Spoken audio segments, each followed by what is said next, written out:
আসসালামু আলাইকুম রহমতুল্লাহ।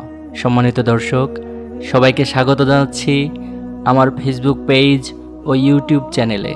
ট্রেন্ডিংয়ের হাওয়ায় গা ভাসিয়ে আজকে আমরা শুরু করতে যাচ্ছি নতুন এক মজার ভিডিও। 39 ডিগ্রি সেলসিয়াস তাপমাত্রায় রোদের তাপে আসলেই কি ডিম ভাজা যায় কিনা সেটা আমরা পরীক্ষা করে দেখব। সেটা আমরা সবাই যেভাবে উঠে পড়ে লেগেছে রোদের তাপে ডিম ভাজার জন্য, তো চলুন দেখা যাক আমরাও ডিম ভাজতে পারি কিনা। প্রথমেই আমরা ডিম ভাজার জন্য প্রয়োজনীয় উপকরণসমূহ নিয়ে নিলাম। প্রয়োজনীয় উপকরণসমূহ নিয়ে আমরা চলে যাচ্ছি আমাদের টপ ফ্লোর অর্থাৎ ছাদে। এরপরে আমরা কড়াইটি 20 মিনিট রোদের তাপে গরম করব। তো প্রিয় দর্শক, কড়াই গরম হতে হতে এর ফাঁকে আমি আমার লাঞ্চ করে নিচ্ছি। শেষ পর্যন্ত সঙ্গেই থাকুন।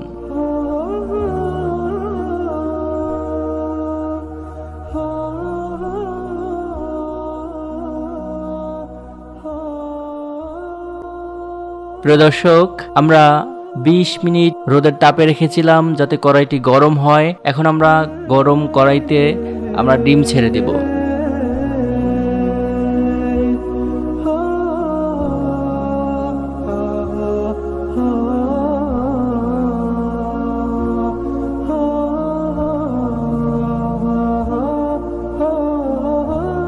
ডিম ছেড়ে দেওয়ার পর এখন আমরা দেখতে পাচ্ছি যে আসলে ডিম ছেড়ে দিলে কড়াইতে ডিম ভাজি করলে যে একটা পরিবেশ বা পরিস্থিতির সৃষ্টি হয় আসলে সেটা হচ্ছে না, সেরকম শব্দ হচ্ছে না, সাথে সাথে যেই পরিবর্তন ঘটে ডিমের সেটাও ঘটছে না। তো দেখি আমরা কি হয়, আরো কিছুক্ষণ অপেক্ষা করি। অপেক্ষা করতে করতে দেখা যাচ্ছে মনে হচ্ছে আরো বেশ খানিকক্ষণ অপেক্ষা করতে হবে। তো এই রোদের তাপে না দাঁড়িয়ে আমি একটু ছায়া দাঁড়িয়েছি। দেখতে দেখতে আমাদের আরো 20 মিনিট চলে গেল। এখন দেখি আসলে আমাদের ডিমবাজি হলো কিনা। প্রিয় দর্শক, আসলে আমাদের সেই কাঙ্ক্ষিত ডিমবাজিটি হলো না। 20 মিনিট আমরা কড়াইটিকে গরম করেছি এবং 20 মিনিট কড়াইটির ভিতরে ডিম ছেড়ে দেওয়ার পরে আমরা অপেক্ষা করেছি 20 মিনিট প্লাস 20 মিনিট 40 মিনিট আমরা অপেক্ষা করেছি, কিন্তু তাতেও ডিমবাজি করা সম্ভব হয়নি। আপনারা দেখতেই পাচ্ছেন। দুঃখ ভারাক্রান্ত মন নিয়ে চলে যাচ্ছি বাসার দিকে।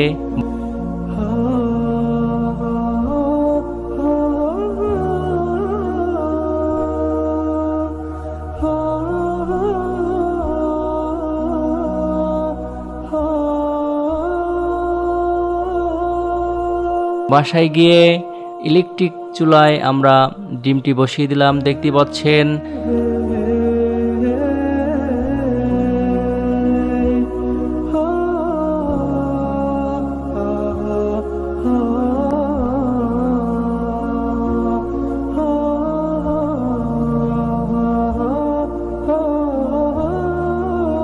এক থেকে 2 মিনিটের ভিতরেই আমাদের ডিমটি ভাজি হয়ে গেল।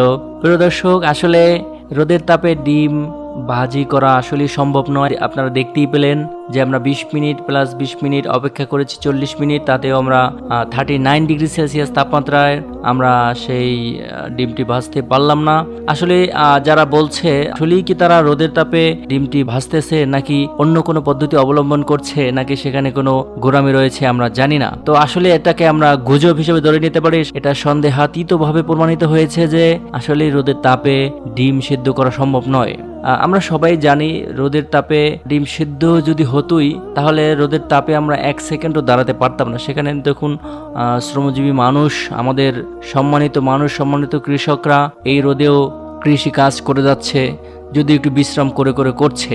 কিন্তু আমরা ডিম ভাজি করার জন্য যে পর্যায়টা দরকার, যে পরিস্থিতি দরকার, সেই চুলার ভিতরে আমরা কিন্তু 1 মিনিট তো দূরের কথা, আমরা হাফ মিনিটও আমরা হাত বা আঙুল ধরে রাখতে পারবো না। কিন্তু অথচ আমরা রোদে কিন্তু আমরা দিব্যি অনেকক্ষণ হাঁটতে পারি, পুরো বডি নিয়ে আমরা হাঁটতে পারি। তো আসলে এটা সম্ভব নয় রোদের তাপে ডিম ভাজি করা। তো এই ছিল আমাদের ভিডিও। তো ভিডিও ভালো লাগলে লাইক কমেন্ট শেয়ার করতে ভুলবেন না। সবাই ভালো থাকবেন, সুস্থ থাকবেন, এই প্রত্যাশায় বিদায় নিচ্ছি। তবে বিদায় নেওয়ার আগে ডিম ভাজতে না পারলেও আমি কিন্তু নিজে সিদ্ধ হয়ে গিয়েছি, তাই ফ্রিজ থেকে একটি ডাব বের করে খেয়ে নিচ্ছি। সবাই ভালো থাকবেন, সুস্থ থাকবেন। আসসালামু আলাইকুম রহমতুল্লাহ।